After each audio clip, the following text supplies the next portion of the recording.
Did you know that Squarespace are offering a free trial and 10% off your first purchase if you use our discount code?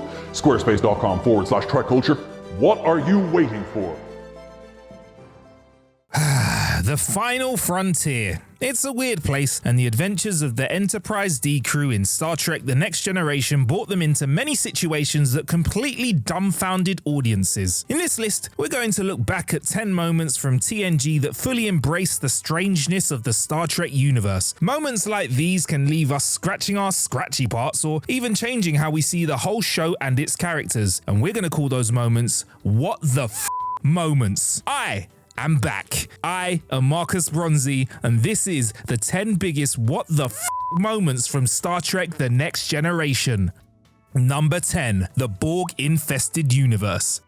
In the episode Parallels, Worf began uncontrollably jumping between alternate universes. Near the end, thousands of versions of the Enterprise D began appearing in the same place, and Worf teams up with an alternate Captain Riker to find his original crew. They sent out a signal to all of the Enterprises explaining that they could stop this quantum anomaly by returning Worf to the ship matching his quantum signature. This was the only way to return all of the ships to their proper universes. But when Worf set off towards his ship, he was attacked by one of the alternate Enterprises. Why? Well, one of the ships had a Captain Riker, another alternate version of Captain Riker, and he appeared on the view screen and pleaded not to be sent back to his universe because he explained that in his home universe, the Borg had completely overwhelmed the Federation, and that his Enterprise D was one of the few remaining Starfleet ships left. And attempting to disable their ship, the other alternate Enterprise accidentally destroyed them with a single photon torpedo. So dark, you almost don't want to talk about it.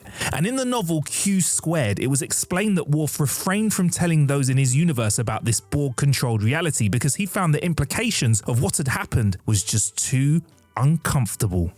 Number 9. Picard's hidden talents.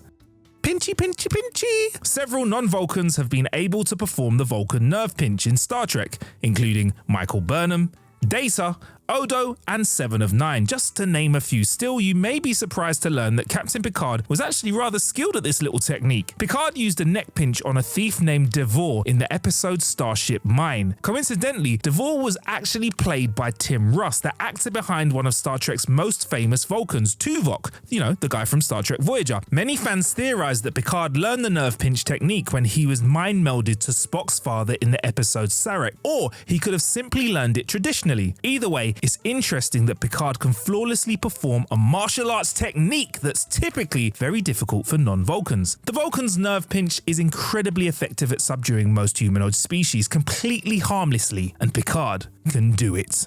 Number 8. Picard again with Captain Picard Day. I get it. Audiences all around the world have always found it pretty absurd that children were allowed to live aboard the Enterprise D. I mean, these kids and their families were consistently put in harm's way. Although Picard never wanted families on his ship per se, many of the children who lived on the Enterprise looked up to the captain as a role model. At the start of the episode Pegasus, we got to see the crew preparing for Captain Picard Day, a yearly holiday dedicated to Jean-Luc, complete with a colourful banner and a contest to create sculptures and paintings of the captain. And this whole thing was judged by Picard himself. On Captain Picard Day, Jean-Luc was forced out of his comfort zone into a parental role for these kids. He complained about the holiday, but we saw in Star Trek Picard's episode Remembrance that he actually held on to the banner from the event. Boimler also made a reference to Captain Picard Day in the Lower Decks episode Cupid's Errant Arrow, so it's possible that the holiday spread beyond the Enterprise D and might have become a common holiday throughout the Federation, likely to the disapproval of Picard himself. Number 7. Pulaski's memory erasing technique. Now, lots of Starfleet's technology has the potential to be very dangerous in the wrong hands, specifically one procedure developed by Dr. Pulaski in Season 2 of The Next Generation, because it raises many ethical questions. In the episode Pen Pals, Dr. Pulaski erased the memories of a pre-warp alien girl named Sarajenka to prevent her from remembering her time on the Enterprise. The crew decided that the memory wipe was necessary to avoid violating the Prime Directive, but this technique could definitely be used in more sinister ways. We know that someone's short-term memory could be erased this way, but it's likely that their entire life could be forcibly forgotten. Since Pen Pals, memory wipes have also been mentioned in the episodes Who Watches the Watchers and Homeward, but it seems like Dr. Pulaski's method was one of the earliest evolutions of this dangerous and unnerving medical practice. Number 6. The galaxy's most fun warp core breach. Picard, Data, LaForge, and Troy returned to the Enterprise from an away mission in the episode Timescape and found their ship frozen in time, seemingly in a battle with a Romulan warbird. Using special armbands to protect themselves from the time anomaly, Picard, Data, and Troy beamed aboard the frozen Enterprise and found that the Romulans had boarded the ship and the warp core was in the process of breaching, which would kill everybody on board. Whilst Data and Troy were talking about what could have caused the breach, Picard began uncontrollably laughing, and the others looked over to see that he had drawn a little smiley face with his finger in the smoke from the warp core breach. The captain then collapsed shortly after, and it turned out that he was suffering from a type of temporal narcosis that messed with his brain. But this small moment was super fun and hilariously / weirdly out of character for Jean-Luc. Less what the f and more what?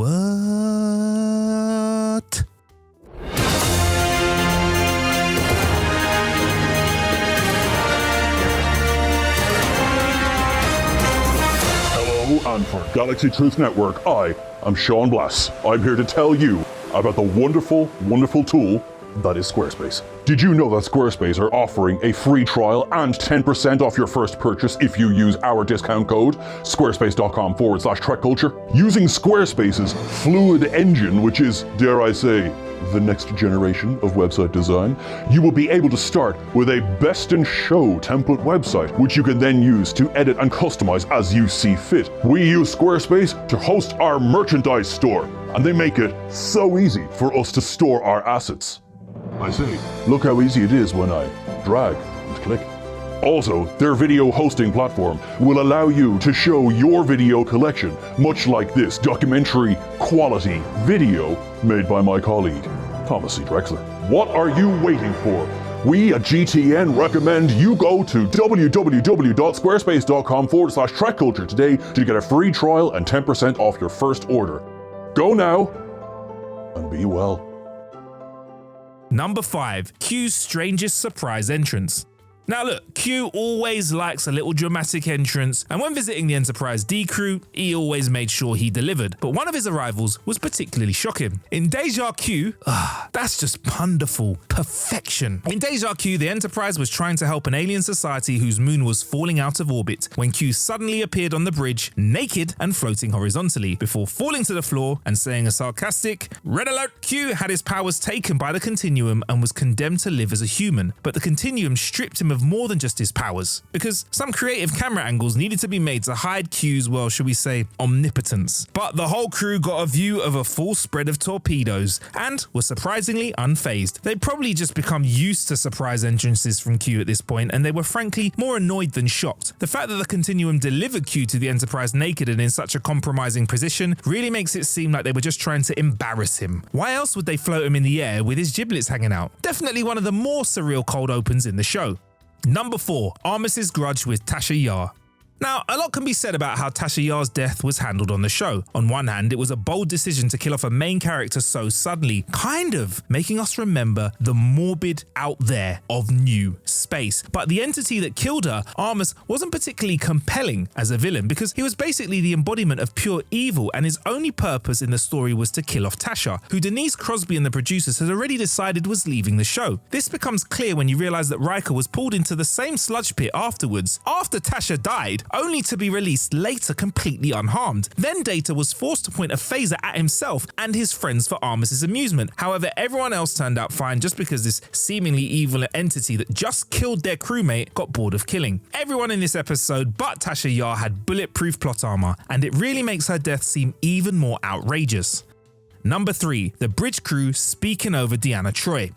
In this episode, The Child, DEANNA Troi suddenly became pregnant with an alien entity that wanted to experience being born, living, and then dying as a humanoid. The entity, eventually named Ian, went from conception to birth to childhood in only a couple of days. This would have been horrific enough for DEANNA on its own, but the crew's reaction to the news was actually pretty awful too. Picard assembled a meeting of the senior crew to discuss DEANNA's sudden pregnancy, and then it all got a bit weird because they began debating what to do with her child, without even asking what what she wanted. Worf, unsurprisingly, asserted that the pregnancy should be terminated, lest it pose a threat to the ship and crew, whereas Data argued to let the pregnancy progress simply so that they could study the life form. Whilst they started debating away on what to do with Troy's child, she became quiet and visibly uncomfortable before eventually speaking up for herself, explaining that what everyone else wanted was irrelevant. She wanted to go through the pregnancy despite how unexpected it was. Of course, Picard defended Deanna Troy's decision as her own, but it's still strange that the senior staff would debate what to do with her unborn child in front of her, even without asking her opinion. This whole episode screams WTF, but this moment in particular was really bad. Like, deciding the fate of somebody's unborn child for them?